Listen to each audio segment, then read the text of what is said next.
Donc on va commencer par la première table ronde dont je parlais, hein, l'optimisation énergétique dans les communes. Et pour cela, j'invite 5 intervenants à venir sur scène à me rejoindre. Il s'agit de mesdames Aurélie Rossignol, Delphine Griffon et messieurs Bernard Ragage, Luc Maudet et Léopold Chihine. Je vous en prie, venez me rejoindre. Alors, pendant que vous vous installez, je vous rappelle quand même qu'en quelques années, hein, les possibilités d'action des collectivités locales dans le domaine énergétique ont évolué rapidement en France. Il faut dire qu'il y a notamment une loi qui a permis cette accélération, c'est la loi sur la transition énergétique pour la croissance verte. Il y a eu aussi la loi sur la nouvelle organisation territoriale de la République, la fameuse loi NOTRe. Et toutes ces lois ouvrent des possibilités pour une nouvelle relation des collectivités locales aux énergies. On va dire que les territoires peuvent agir vraiment, hein, sur la demande, sur l'offre énergétique et aussi sur l'optimisation de cette énergie. Et c'est ce qu'on va voir donc avec nos intervenants. Évidemment que je vais vous présenter plus en détail. Là, je les ai invités sur scène, mais évidemment, je vais vous les présenter. Alors, dans l'ordre de passage, évidemment, on est ravis d'accueillir monsieur le maire de Carré-les-Tombes, Bernard Ragage. Merci d'être avec nous. Vous allez nous illustrer concrètement comment ça s'est passé pour vous au niveau de l'optimisation des bâtiments communaux. À vos côtés, pour en dire un peu plus sur le conseil en énergie partagée dont parlait Jean-Noël Loury tout à l'heure, Aurélie Rossignol, bonjour. Vous êtes chargée de mission optimisation énergétique donc au SDOY, hein, le syndicat départemental d'énergie de Lyon.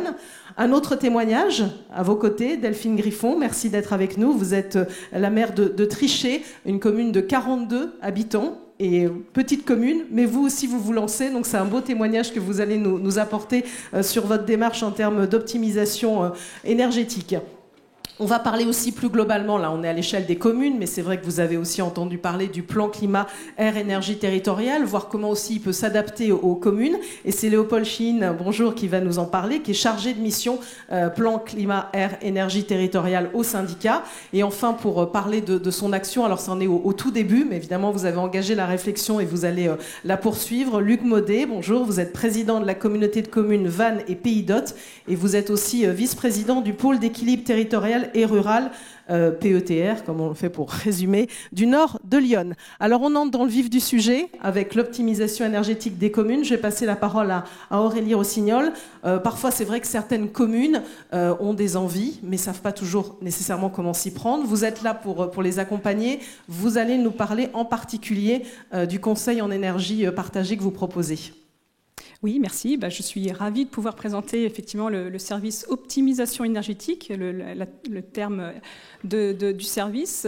Avant de rentrer dans le vif du sujet, je voulais juste préciser que ce service comporte 4 grandes missions qui sont quand même très liées entre elles. Donc le conseil en énergie dont on va développer après, le groupement d'achat qui a été évoqué par Monsieur le Président, les certificats d'économie d'énergie qui sont des primes récupérables après travaux d'énergie, je pourrais en dire aussi rapidement un mot, et les plans climat, les PCAET présentés après par Léopold et Monsieur Maudet. Donc ça, c'est les 4 grandes thématiques du service. Alors, spécifiquement sur le conseil en énergie partagée. Alors, la terminologie, c'est issu de l'ADEME, hein, c'est un dispositif national porté par différents types de collectivités, dont beaucoup de syndicats.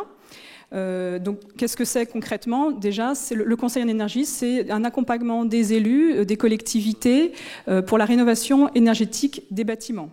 Ça, c'est la première, vraiment l'objectif à atteindre. Concrètement, sachant qu'il y a des vrais objectifs sur les bâtiments publics. Il y a vraiment l'ADEME axe beaucoup, oui, et même le gouvernement sur la rénovation des bâtiments publics. Les besoins, en fait, finalement, pourquoi il y a ce service? C'est parce il y a un constat, c'est que les besoins des élus sont là. Il y a plusieurs axes de réflexion. Déjà, la dépense environnementale, de consommer beaucoup de gaz, de fuel, d'électricité pour chauffer pour les différents usages des bâtiments. Il y a les dépenses énergétiques, enfin les dépenses donc financières qui en découlent. Là, les élus ont bien conscience de ça aussi. Et aussi la réflexion par le confort, hein, aussi, c'est souvent un des axes prioritaires, le confort dans les bâtiments par les utilisateurs. Alors, concrètement, et d'ailleurs on le voit derrière, comment ça se passe? Il y a plusieurs phases dans ce conseil en énergie partagée? Oui, donc les différentes phases, classiquement dans les collectivités, on propose aux communes et aux communautés de communes de délibérer, de signer une convention. C'est sur plusieurs années cet accompagnement-là, parce que ça prend un peu de temps, il y a un temps de réflexion, d'échange. Le diagnostic, il y a un diagnostic initial, un diagnostic énergétique qui est réalisé dès la première année sur le ou les bâtiments pointés. Ce diagnostic est réalisé par un bureau d'études titulaire d'un marché public du syndicat. Donc on accompagne, on visite les bâtiments, on analyse les différentes données que l'on peut avoir des bâtiments, les plans, les factures de la commune. À l'issue de quoi un bilan énergétique est proposé, en découlent des préconisations de travaux et plusieurs bouquets, plusieurs scénarios de travaux qui sont proposés. Et là, le travail intéressant démarre, c'est-à-dire quel scénario est le plus adapté à la commune, aux usages actuels, voire à venir du bâtiment ou des bâtiments. Donc c'est là le début du réel travail. Et par la suite, donc l'accompagnement pour d'éventuels travaux plus ou moins importants, plus ou moins ambitieux, en fonction aussi de la capacité de la commune, la capacité financière notamment. Oui, c'est ce qu'on va voir en exemple dans un instant. Et combien de communes pour le moment que vous accompagnez dans cette démarche? Aujourd'hui, 10. D'accord. Et vous avez, j'imagine, l'ambition de vous développer, d'ouvrir à d'autres, évidemment, pour accompagner autant que possible les communes dans leur démarche. Oui, tout à fait. Alors, depuis cette année, nous sommes maintenant 2 conseillers en énergie partagée.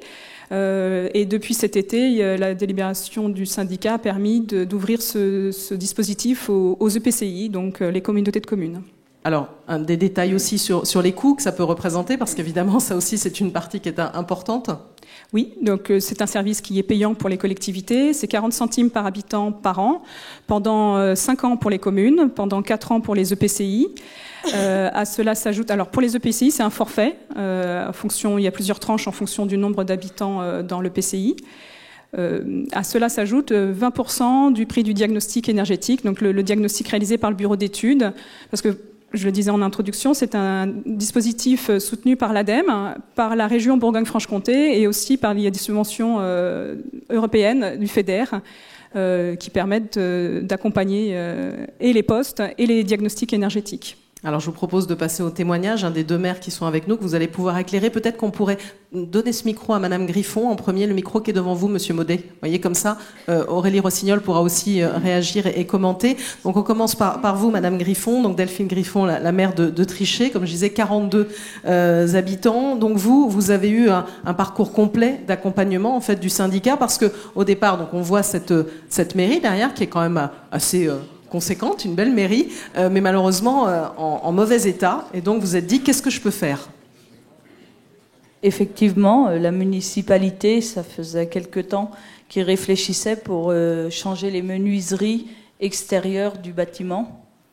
Et à ce moment-là, j'ai contacté la sous-préfecture pour pouvoir faire une demande d'aide d'équipement des territoires ruraux.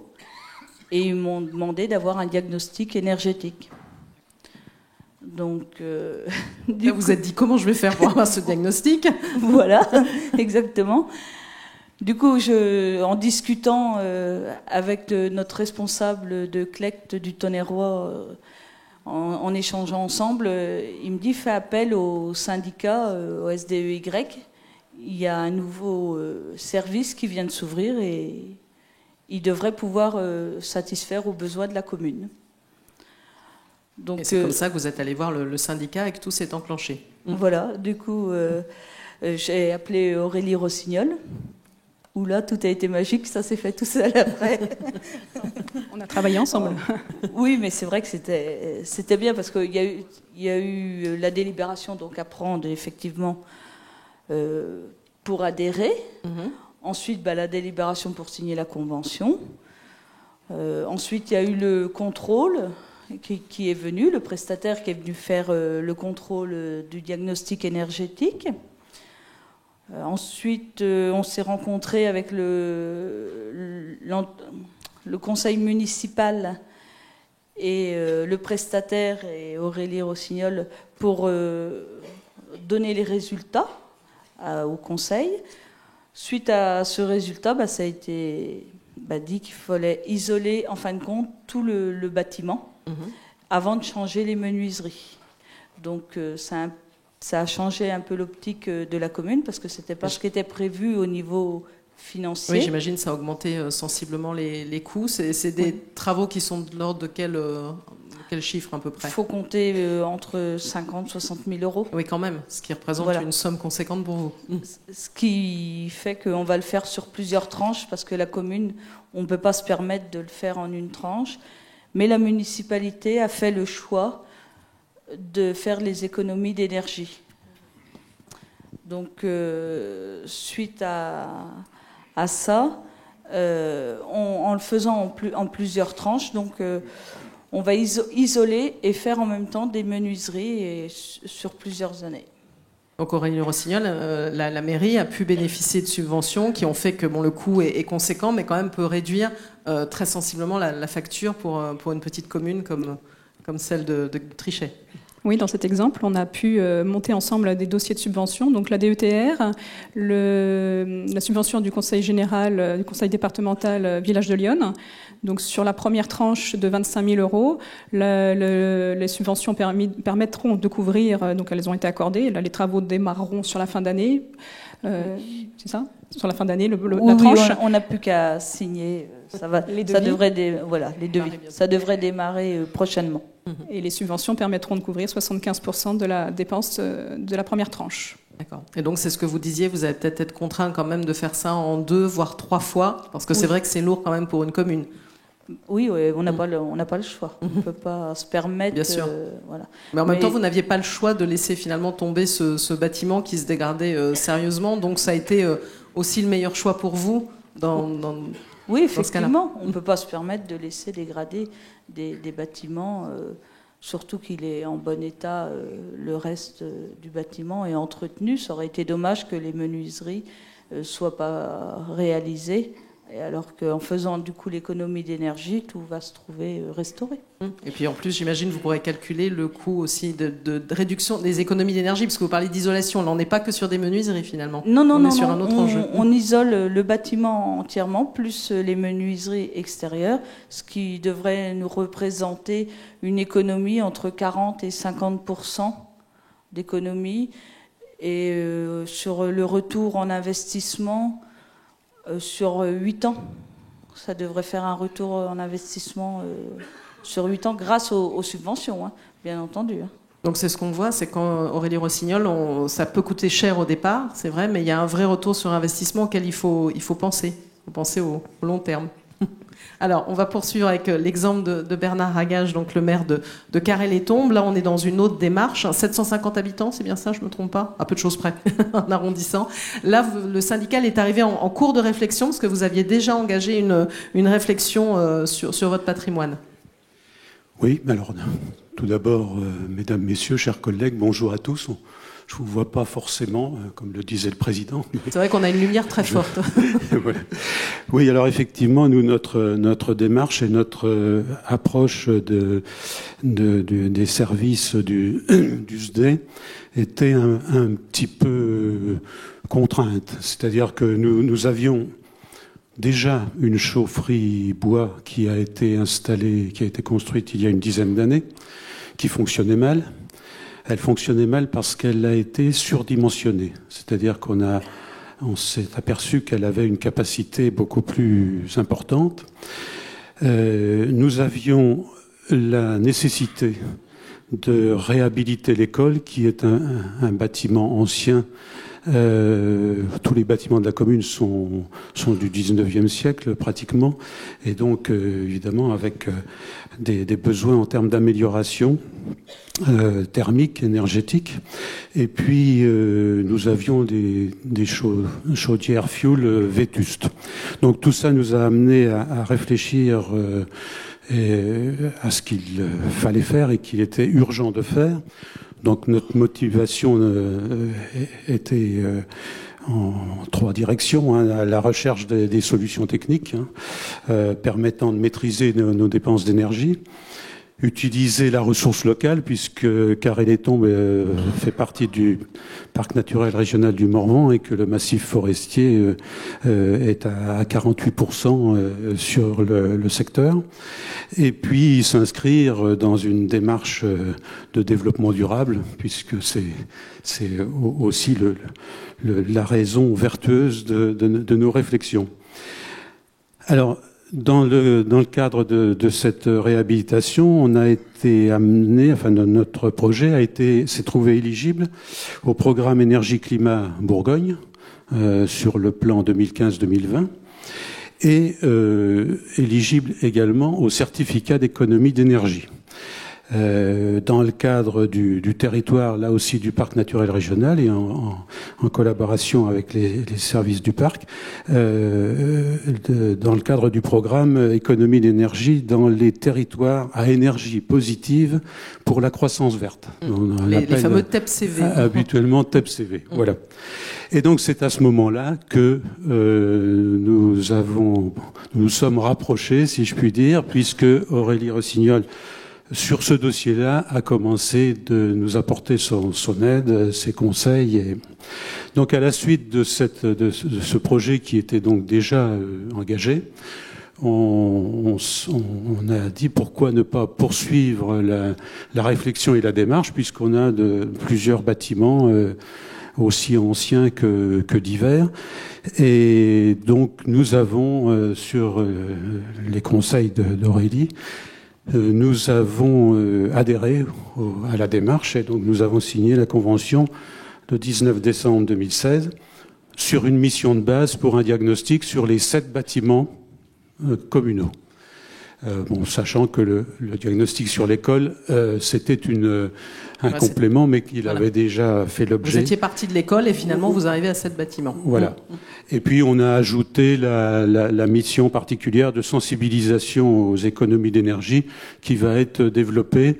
On a pensé que comme l'école avait été réhabilitée et que donc elle n'avait plus, je dirais, techniquement de progrès à faire, les progrès pouvaient être faits par l'utilisation de ces locaux, etc., et par les utilisateurs. Donc cette mission de sensibilisation va être menée auprès des agents communaux, et puis auprès de l'école, des enseignants, et puis les classes les élèves les plus âgés.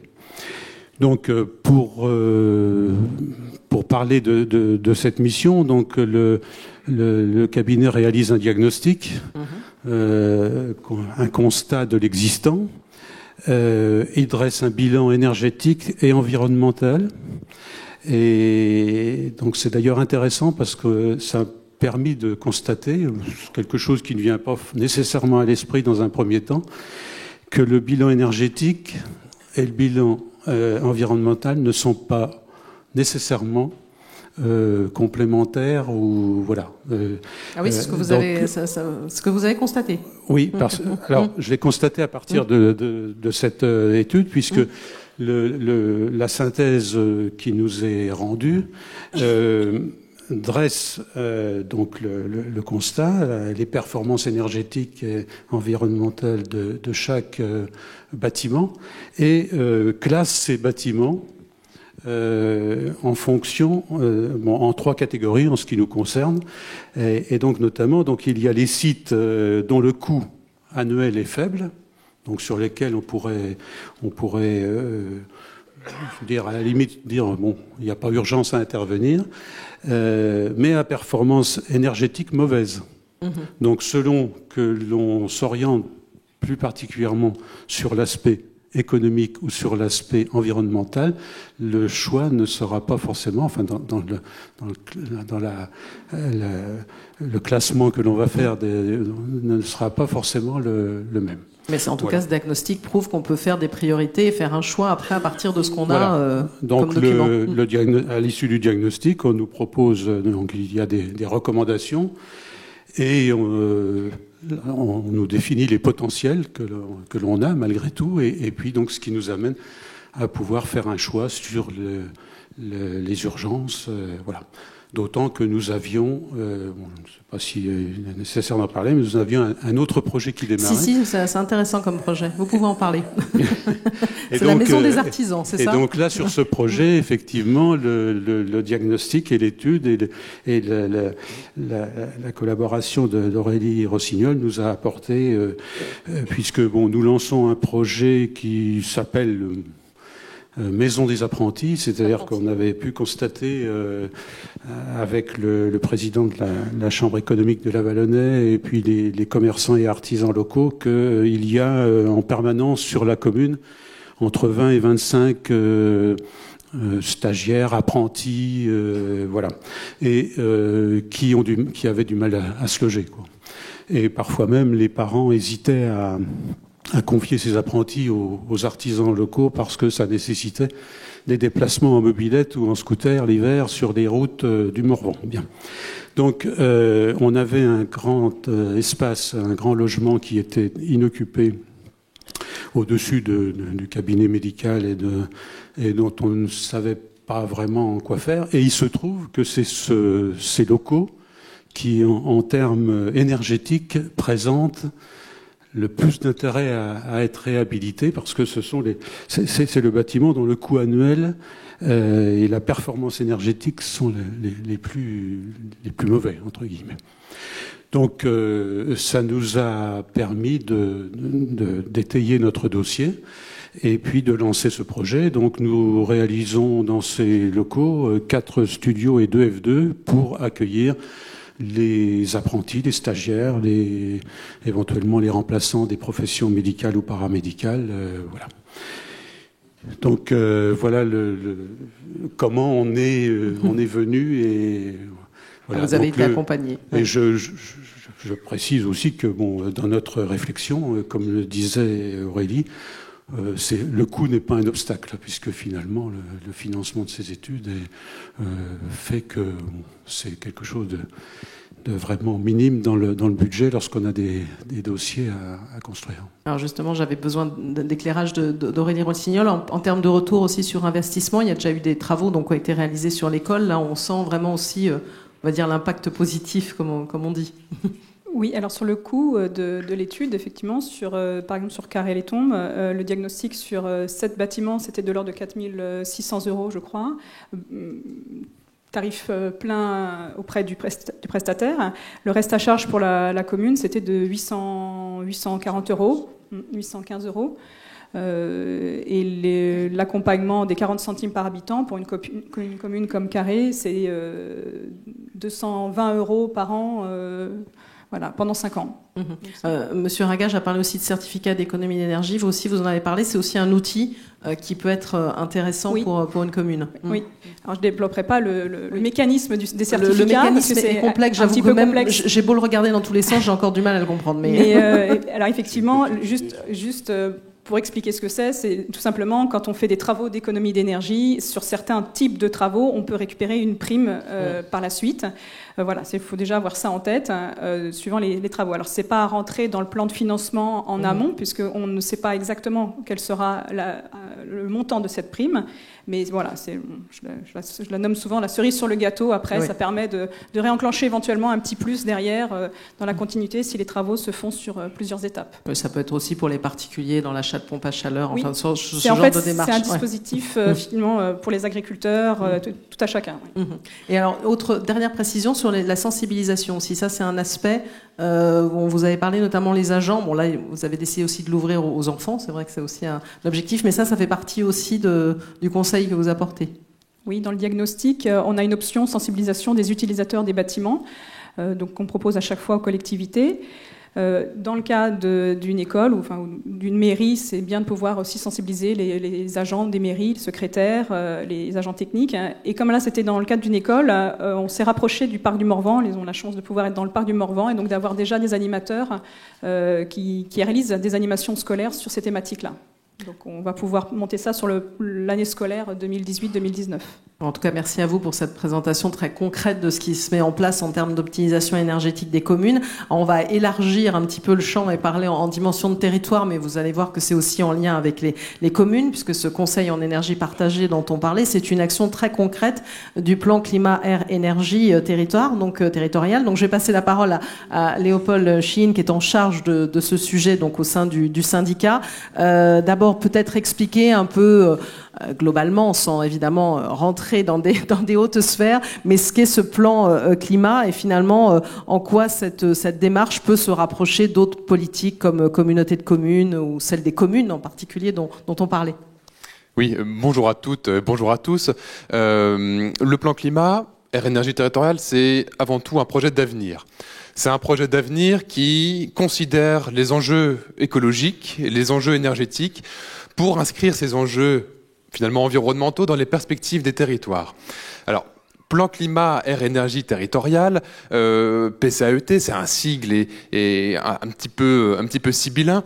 En fait, c'est simplement considérer que l'activité humaine a des conséquences sur l'environnement, qu'il s'agisse des émissions de gaz à effet de serre, des pollutions, mais aussi des problèmes liés à l'extraction de ressources naturelles, au déplacement, à la mobilité des personnes. Donc ce plan climat, en fait, va considérer tous les aspects d'une vie économique humaine pour essayer de rendre cette vie plus vertueuse pour l'environnement. Alors, concrètement, il y en a parfois des démarches qui sont obligatoires, d'autres, il y a des démarches volontaires. On va le voir aussi avec Luc Maudet dans un instant. Alors, comment une démarche comme ça, nationale, que vous avez présentée, peut s'adapter au contexte local? Oui, alors vous avez raison, effectivement, c'est des démarches locales issues d'un cadre national. Vous connaissez tous les engagements de la France en matière d'environnement, pas forcément dans le détail, mais vous savez qu'ils existent. Traités internationaux parfois européens, engagements nationaux plus contraignants même parfois que d'autres engagements internationaux. Et puis, évidemment, le territoire est le lieu de l'action, puisqu'il y a des choses pour lesquelles la loi peut avoir une incidence au niveau national. Pour autant, les questions écologiques se jouent bien dans les territoires. Et quand je parle de territoire, je parle à la fois, bien sûr, des collectivités de ces territoires, mais aussi des entreprises, des agriculteurs, des associations de citoyens, des citoyens eux-mêmes, qui ont tous un impact sur l'environnement. Et donc c'est une démarche qui se trouve être locale, puisqu'elle débute, on le voit sur la slide derrière moi, par un diagnostic qui permet de poser les enjeux propres au territoire. En l'espèce, c'est des enjeux propres aux territoires ruraux, puisque ruraux, semi-ruraux, puisque le syndicat accompagne 5 EPCI de Lyon, dont effectivement la communauté de communes de la Vanne et des Pays d'Hôte, représentée par son président Monsieur Maudet. Vous avez donc 2 territoires, vous avez accompagné 5, il y en a 2 sont des démarches volontaires. Oui, alors effectivement, puisqu'il y a la loi a introduit une contrainte réglementaire qui impose aux EPCI de plus de 20 000 habitants d'élaborer un plan climat. Pour celles qui n'atteindraient pas 20 000 habitants, la démarche peut être lancée volontairement. C'est ce qu'a fait la Vanne Pays d'Hôte et également le Gâtinais en Bourgogne avec son président, Monsieur de Raincourt. Et alors donc, juste pour poursuivre sur ces étapes qu'on voit derrière, donc on commence par un diagnostic, on va fixer ensuite une stratégie territoriale. Oui, effectivement. Je parlais d'enjeux propres au territoire. Ces enjeux sont discernés sur la base d'un diagnostic technique avec des consommations d'énergie, des potentiels de développement des énergies renouvelables, des émissions de gaz à effet de serre et de potentiels de réduction, bien sûr, de ces gaz à effet de serre. Et sur la base de ces enjeux, va être construite une stratégie. Et fait intéressant, le plan climat est une démarche partagée qui va voir la participation des acteurs du territoire que j'ai cités, entreprises, agriculteurs, associations, mais aussi institutions, services de l'État, ADEME également. Et tous ces acteurs du territoire vont être mis autour de la table pour construire une stratégie adaptée aux enjeux du territoire, tout en considérant bien sûr d'autres enjeux du territoire, le tourisme, la nécessité de se déplacer de la population, mais également des enjeux économiques bien propres au territoire à chaque fois. Alors on va rentrer dans le concret, puis vous pourrez évidemment réagir avec Luc Maudet, comme je disais, président de la communauté de communes Vanne Pays d'Hôte, donc une communauté de communes de 9000 habitants, c'est bien ça. Alors vous, comment vous en êtes évidemment au début de cette démarche, on va dire, comment ça se passe concrètement? Alors concrètement, on est vraiment au début de la démarche. Donc, dans la réflexion, on avait démarré cette réflexion donc au sein du PETR, donc avec les 5 intercommunalités du nord de Lyon. La démarche a été présentée dans tous les conseils communautaires, donc qui a été validée donc sur toutes les communautés de communes, même celles qui n'étaient pas obligées de réaliser ce plan climat air énergie. Mais ça nous paraissait une évidence au vu des éléments que l'on avait sur les PLUI qui étaient en cours et le SCOT également au niveau du PETR du nord de Lyon. Donc on a décidé donc de se lancer en même temps. On voulait lancer la démarche au sein du PETR, mais bon, il y a eu la communauté d'agglo qui était déjà partie de son côté. Donc les 4 intercos restantes ont continué la démarche donc d'une façon volontaire pour 2 d'entre elles et puis par obligation de la loi pour les autres. On a une évidence aussi à réaliser ce genre de choses, même en milieu rural, puisqu'on représente des territoires assez importants. Donc la Vanne et le Pays d'Aude, c'est 400 km² pour mémoire.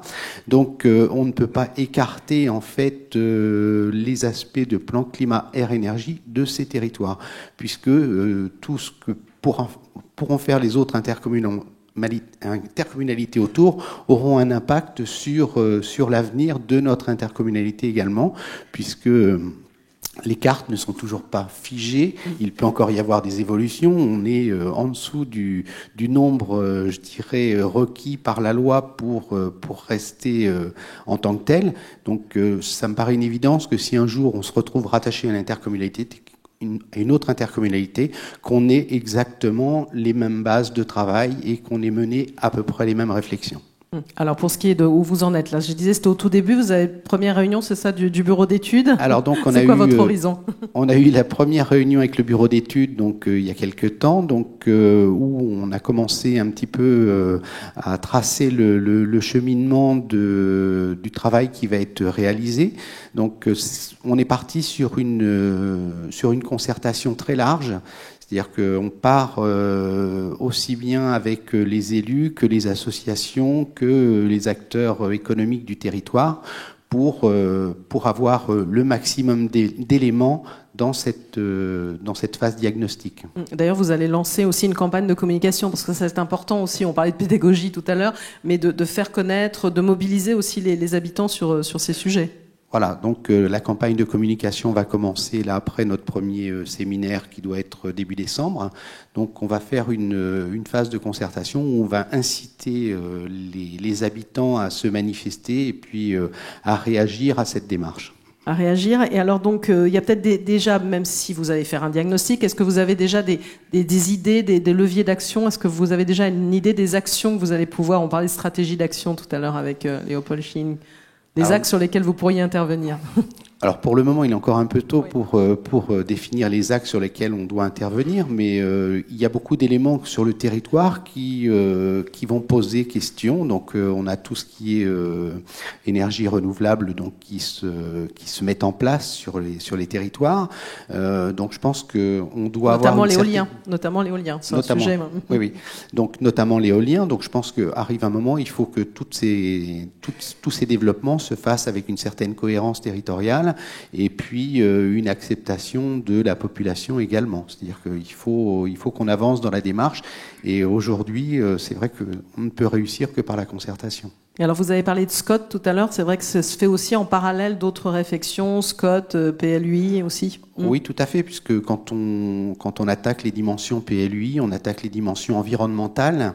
Et donc, on voit toute la relation qu'il peut y avoir avec le PCAET et qui, notamment sur l'artificialisation des sols, est très important, puisque dans les démarches PCAET, ce sont des éléments que l'on prend en compte. Donc, voir comment on pourra nous les redécliner sur des PLUI, puisque c'est des enjeux de demain.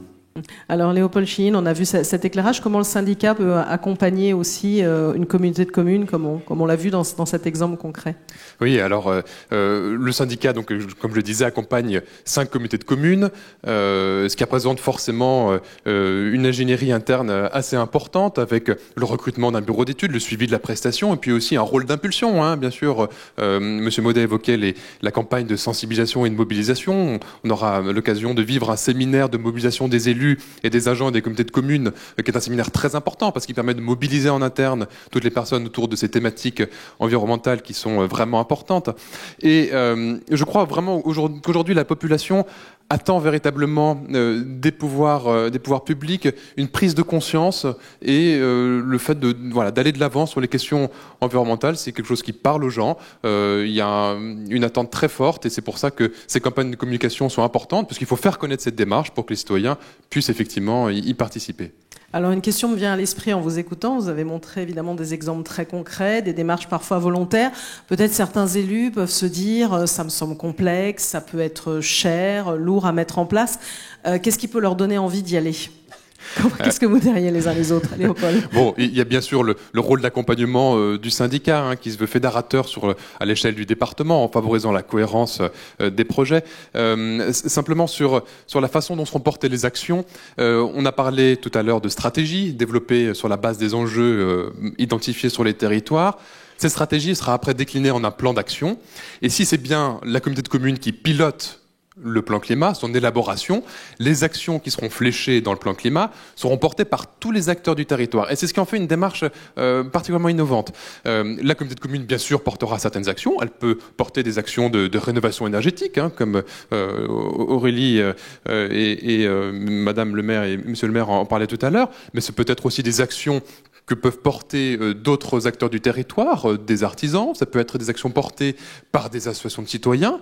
On peut prendre l'exemple, par exemple, du développement d'une cantine bio issue de produits locaux, qui intègre bien sûr toute la boucle des agriculteurs locaux, mais aussi bien sûr des personnes pour pouvoir gérer ces projets, et puis après la traduction finale dans les cuisines. Donc il y a un rôle de cohérence et puis de mise en relation des personnes qui sera très importante et qui se joue très souvent au niveau des communes. Alors Luc Maudet, qu'est-ce que vous diriez pour donner envie, comme je disais ? Je pense que ce que l'on vit à l'heure actuelle d'un point de vue climatique nous permet de prendre conscience un petit peu plus profondément de ce qui se passe à l'heure actuelle et sur lequel on doit absolument, intervenir pour pas dégrader la situation existante. Voilà, je pense que ça c'est déjà un élément primordial. Et puis après, je pense vous sentez qu'il y a une prise de conscience grandissante sur ces sujets ? Je pense que oui, c'est largement communiqué dans la presse. Donc je pense qu'il faut que les élus s'en emparent et puis que l'on soit volontaire dans la démarche et que l'on ne subisse pas en fait un diktat de l'État derrière, quoi. Donc si on prend les choses en main, je pense qu'on arrivera plus facilement à trouver quelque chose de consensuel que de subir une loi qui nous viendra du haut et qui nous imposera certaines choses. En tout cas, on le voit, il y a une loi, mais on peut aussi l'adapter à sa commune, à son territoire. Est-ce que vous voulez encore ajouter quelque chose avant qu'on a du temps pour vous passer la parole, vous vous rendez compte ? Est-ce que non ? On a tout dit de ce qu'on pouvait dire. En tout cas, il y a beaucoup de choses autour de cet accompagnement. Alors, vous allez avoir des micros. Donc, si vous voulez poser des questions à nos intervenants, n'hésitez pas. On a un petit peu de temps. C'est toujours la première qui est compliquée. Ah, ça a l'air d'être super clair, tout ce que vous avez dit.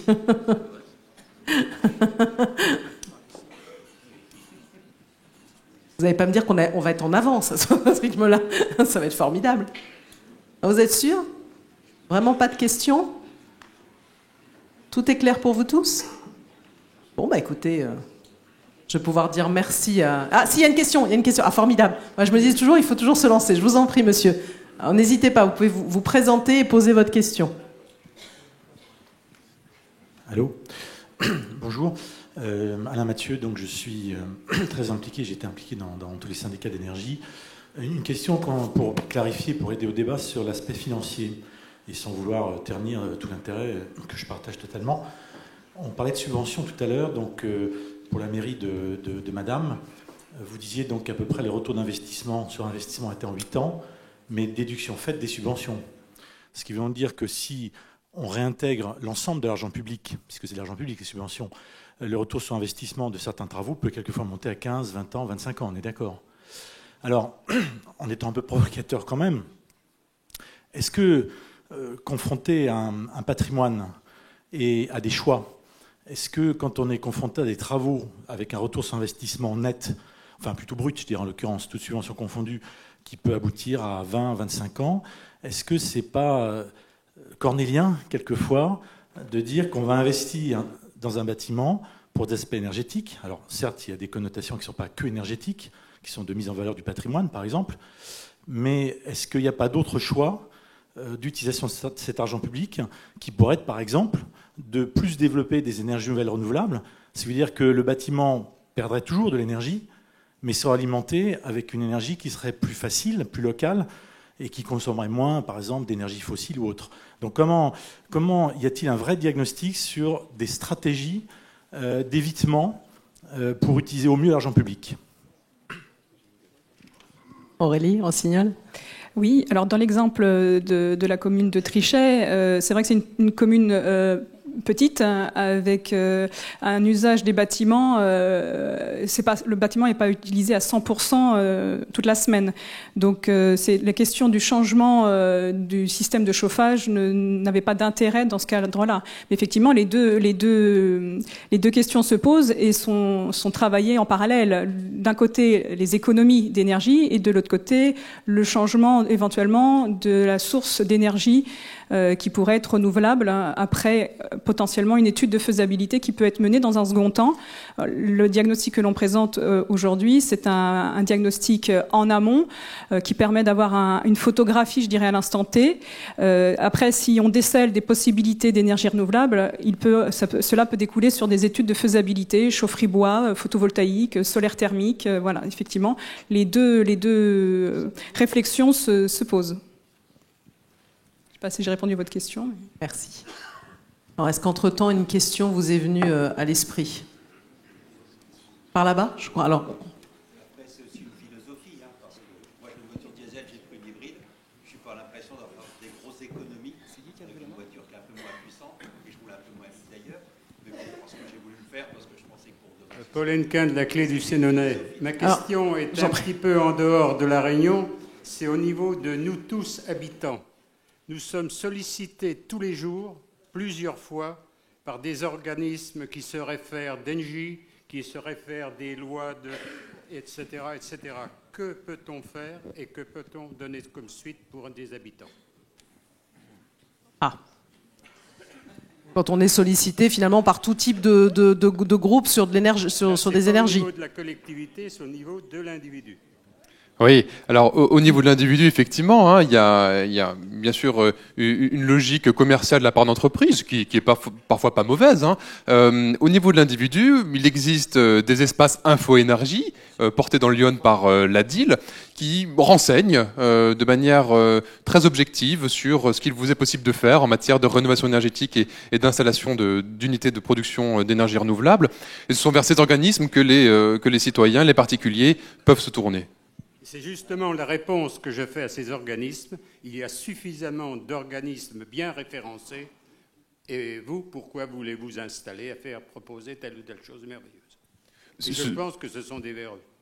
C'est en tout cas des stratégies commerciales, oui, qui seront peut-être sollicitées. Enfin, ces projets commerciaux seront peut-être sollicités effectivement par les citoyens après conseil de la DIL, mais effectivement un conseil impartial en amont m'apparaît assez profitable. C'est un secteur fortement concurrentiel et c'est vrai qu'au-delà d'EDF, Engie s'est mis sur le marché, Total aussi, donc évidemment ils font des démarches commerciales pour aller chercher les clients. Hein, ça, c'est vrai aussi, donc c'est complexe. Alors, on a une question au premier rang. C'est bien, elles ont surgi. Bonjour, Grégory Dort, maire de Pont-sur-Yonne et conseiller départemental. Ma question se porte essentiellement sur le plan climat, air et énergie territorial, où vous évoquiez que dans le cadre des réflexions, il pouvait se mettre en place une stratégie d'action. Et vous avez évoqué l'éolien. Vous savez que l'éolien est très polémique sur nos territoires et des associations effectivement qui se montent, qui luttent contre le développement de l'éolien. J'aimerais savoir, dans le cadre du plan climat, air et énergie territorial, si le fait que des élus, dans un consensus large, se positionnent sur la mise en place ou non d'éoliennes sur leur territoire, est-ce que ça aura un impact sur les décisions qui sont essentiellement prises par l'État? Donc, est-ce que ça va influencer ou non? Tu évoquais également, Luc, donc les PLUI, donc qui sont des décisions effectivement d'avenir prises par les élus, mais est-ce que ces décisions seront entendues dans le cadre effectivement de la mise en place d'éoliennes, sachant que c'est l'État qui décide?